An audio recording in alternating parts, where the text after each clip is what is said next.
Some hospitals around the world are seeing a dip in premature births due to COVID-19 lockdowns. But one local expert says that is not the situation in Jamaica. Shamela Pullen tells us more in this evening's health report.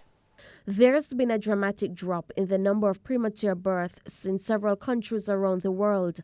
That's according to a recent study done in Ireland and Denmark, which points this to the COVID-19 lockdown. But that's not the case in Jamaica. Consultant gynecologist and obstetrician Dr. Kathy Madan says although there is no local data on premature births, the rate at which it happens has not changed, even with the COVID-19 measures. I think we are still at the same rate that we were always at.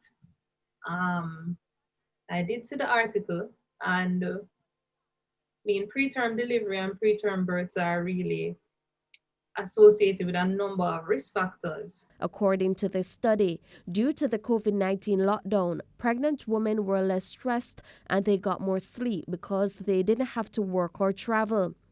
But Dr. Madan says those risk factors do not apply to Jamaica, where the number one cause of premature births is infections. So whenever you have an infection, it doesn't matter where in the body that infection is. It could be a vaginal infection, it could be a respiratory tract infection, it could be gastroenteritis, it could be an inflamed gum or poor dental hygiene.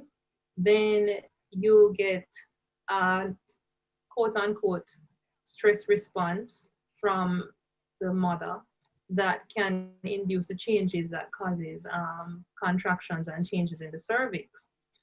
The most common of those infections to result in that is, of course, a vaginal infection, because it's intimately related to where the fetus is and where labor is concerned. Dr. Madan is encouraging pregnant women to contact their nearest clinic or physician if they are experiencing health problems. So if they are having any signs of a vaginal discharge, that is not the usual vaginal discharge that they experience, then they should get checked out and hopefully treated early before the effects of the infection occurs.